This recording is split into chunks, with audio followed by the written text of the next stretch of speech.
साथियों नमस्कार, स्वागत है आपका अपने चैनल सक्सेस जंक्शन एक कदम सफलता की ओर में। और हम लेकर के आ गए हैं आपके लिए एमपीपीएससी 2020 और 2021 की दृष्टि से अति महत्वपूर्ण टॉपिक है आपका यूनिट 6 का अर्थव्यवस्था यानी कि इकोनॉमिक्स। तो इकोनॉमिक्स के प्रश्न किस तरह के आपकी परीक्षा में देखने को मिलने वाले हैं, आइए आपको हम उन प्रश्नों से थोड़ा बहुत रूबरू करवाते हैं और साथ ही साथ में पूरा डिटेल में जानकारी देते हुए चलेंगे, जिससे कि अगर उससे संबंधित कोई अन्य प्रश्न भी आपकी परीक्षा में देखने को मिलता है तो आप उसे भी बड़ी आसानी से सॉल्व कर सकते हैं। देखिए, इकोनॉमिक्स के प्रश्न इस बार जो है आपको सरल देखने को नहीं मिलने वाले हैं।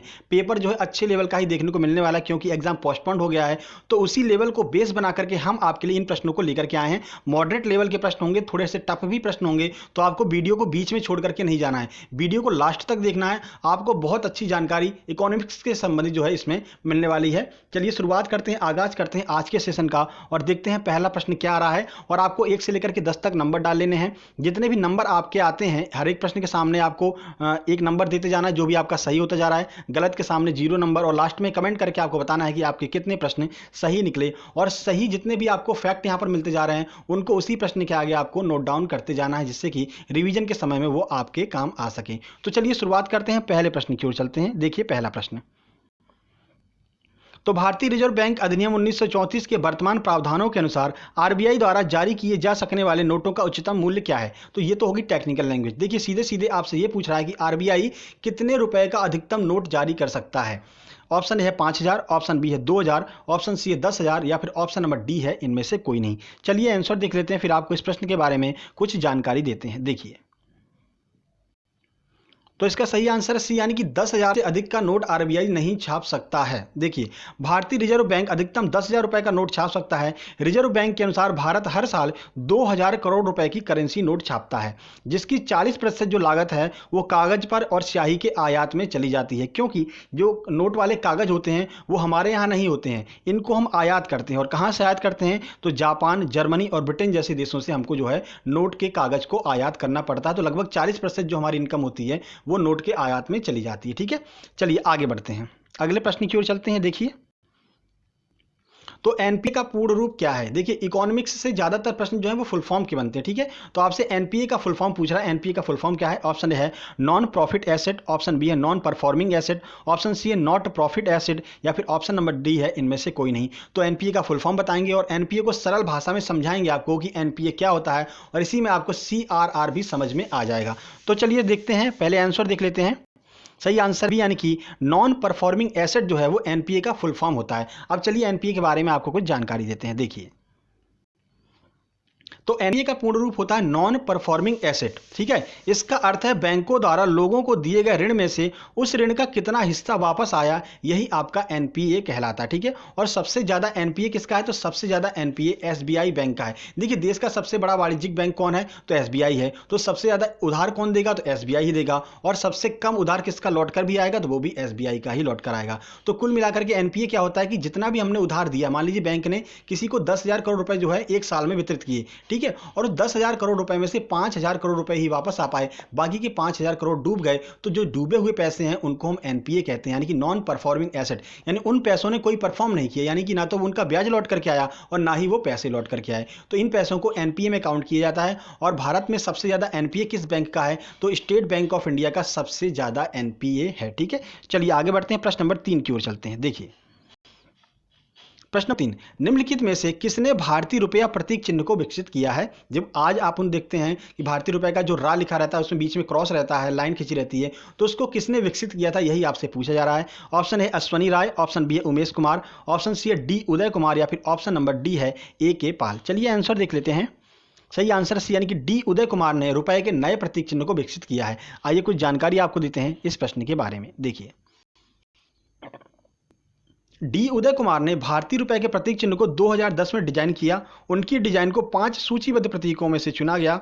कुमार के अनुसार डिजाइन जो है भारतीय तिरंगे पर आधारित है, और ये आपको भारतीय रुपए का यहाँ पर डिजाइन जो है दिखाई दे रहा है। देखिए, 2010 में आरबीआई के द्वारा यहाँ पर एक नोटिफिकेशन निकाला गया कि आप लोग जो है, हम चाहते हैं कि जो भारतीय रुपया है इसके प्रतीक को चेंज किया जाए। पहले रू लिखा रहता था, तो इसको चेंज किया जाए। तो डी उदय कुमार सहित 5 लोगों के जो है प्रतीकों को यहाँ पर सूचीबद्ध किया गया, जिसमें से डी उदय कुमार का सबसे अच्छा प्रतीक चिन्ह लगा, और आरबीआई ने जो है डी उदय कुमार के प्रतीक चिन्ह को अपना लिया, और वो प्रतीक चिन्ह इस प्रकार दिखाई देता है। ठीक है, चलिए आगे बढ़ते हैं, प्रश्न नंबर 4 की ओर चलते हैं। देखिए,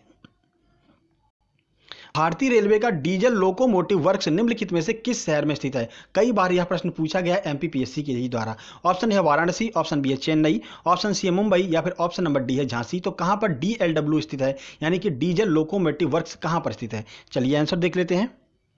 सही आंसर ए, यानी कि वाराणसी में डीजल लोकोमोटिव वर्क्स स्थित है। अब ये डीएलडब्ल्यू होता क्या है उसके बारे में भी आइए आपको जानकारी देते हैं। देखिए, तो वाराणसी भारत में डीजल लोकोमोटिव वर्क्स यानी डीएलडब्ल्यू भारतीय रेलवे के स्वामित्व वाली एक उत्पादन इकाई है जो डीजल इलेक्ट्रिक इंजन और स्पेयर पार्ट्स का निर्माण करती है। यह भारत में सबसे बड़ा डीजल इलेक्ट्रिक लोकोमोटिव निर्माता है। देखिए क्या होता है कि डीजल इंजन जो होते हैं उनका निर्माण जहां पर होता है उसे डीजल लोकोमोटिव वर्क्स कहते हैं, और सबसे बड़ा जो डीजल लोकोमोटिव वर्क्स है वो कहां पर है? तो वाराणसी में है, जिसका नाम है डीएलडब्ल्यू। ठीक है, चलिए याद रखिएगा, यह प्रश्न बहुत महत्वपूर्ण है, कई बार परीक्षाओं में पूछा गया है।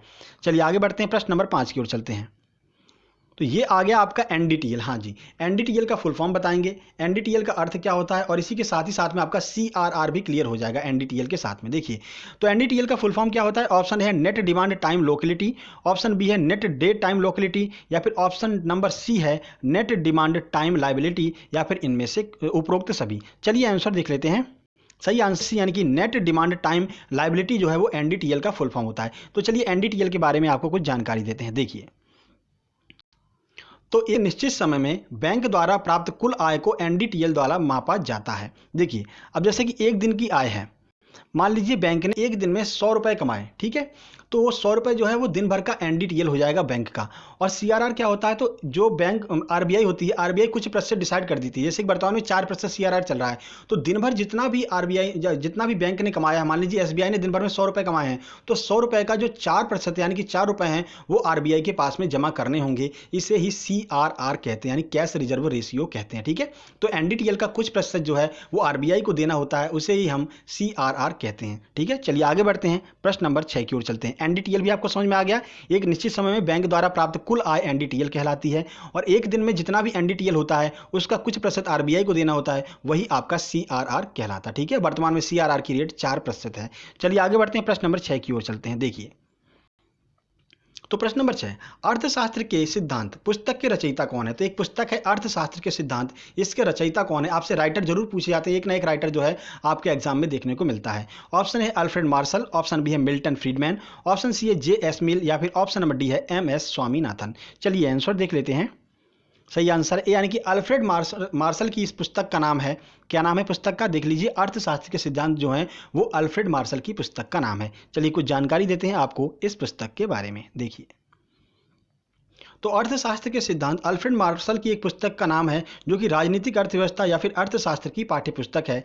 इसे पहली बार 1890 में प्रकाशित किया गया था। तो डेट भी आपको याद रखनी है, हो सकता है आपसे डेट ही पूछ ली जाए। ठीक है, अल्फ्रेड मार्शल की पुस्तक का नाम और उनकी डेट, ये दोनों आपको याद रखना है। देखिए, इसमें क्या है? तो इसमें किसी देश की अर्थव्यवस्था के महत्वपूर्ण पहलुओं के बारे में बताया गया है। ठीक है, चलिए आगे बढ़ते हैं, प्रश्न नंबर 7 की ओर चलते हैं। देखिए, प्रश्न नंबर 7 है, बढ़ती का नाम जिंदगी किस बैंक की टैगलाइन है? टैगलाइन भी आपसे पूछी जाती है आपके एग्जाम में, पिछली बार एग्जाम में टैगलाइन पूछी गई थी, इसलिए टैगलाइन आपको याद रखना है। और कुछ जो महत्वपूर्ण बैंक होती हैं जो कि न्यूज़ में बनी रहती हैं, उनसे संबंधित ही टैगलाइन आपसे पूछी जाती है। देखिए, तो बढ़ती का नाम जिंदगी किस बैंक की टैगलाइन है? आरबीआई, एसबीआई, आईसीआईसीआई या फिर एक्सिस बैंक। तो चलिए आंसर देख लेते हैं, क्या है इसका आंसर?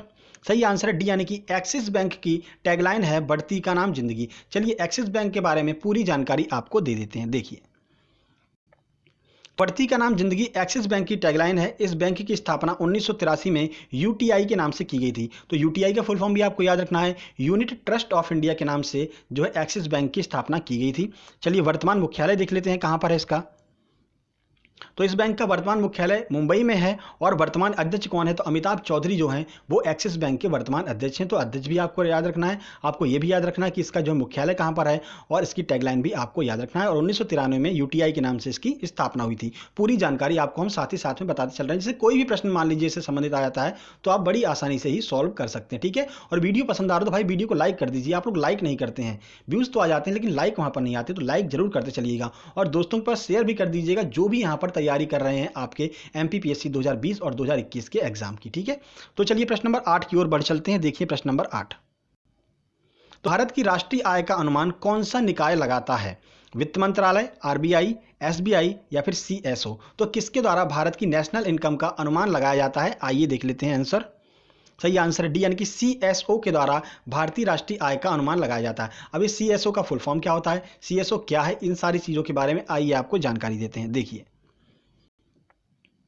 तो भारत की राष्ट्रीय आय का अनुमान सीएसओ अर्थात केंद्रीय सांख्यिकी संगठन, ठीक है, तो इसका फुल फॉर्म हो जाएगा केंद्रीय सांख्यिकी संगठन, और यह भारत में अनुमानों को जारी करने वाली एक सरकारी एजेंसी है। तो फुल फॉर्म भी आपको याद रखना है, सीएसओ सेंट्रल स्टैटिस्टिक्स ऑर्गेनाइजेशन इसका फुल फॉर्म होता है। तो दोनों चीजें आपको हिंदी और इंग्लिश दोनों में आपको याद रखना है, ठीक है। चलिए आगे बढ़ते हैं, प्रश्न नंबर 9 की बात करते हैं। देखिए, तो एसबीआई के वर्तमान अध्यक्ष कौन है, ऑप्शन है दिनेश कुमार खारा, डॉक्टर हंसमुख अधिया, अमिताभ चौधरी या फिर संदीप बख्शी। तो चलिए आंसर देख लेते हैं, एसबीआई के कौन है यहाँ पर वर्तमान अध्यक्ष, और बाकी तीनों के बारे में बता देंगे कि बाकी के तीन जो हैं वो किस बैंक के अध्यक्ष या फिर सीईओ हैं। चलिए देखते हैं, सही आंसर ए, यानी कि दिनेश कुमार खारा जो हैं वो वर्तमान में एसबीआई के अध्यक्ष हैं। तो बाकी लोगों के बारे में आइए देख लेते हैं। हसमुख अधिया जो है वो बैंक ऑफ बड़ौदा के, अमिताभ चौधरी एक्सिस बैंक के, और संदीप बख्शी जो है वो आईसीआई बैंक के सीईओ हैं वर्तमान में। तो तीनों का नाम आपको याद रखना है, और एसबीआई के दिनेश कुमार खारा हैं, ये तो हमने आपको बता ही दिया।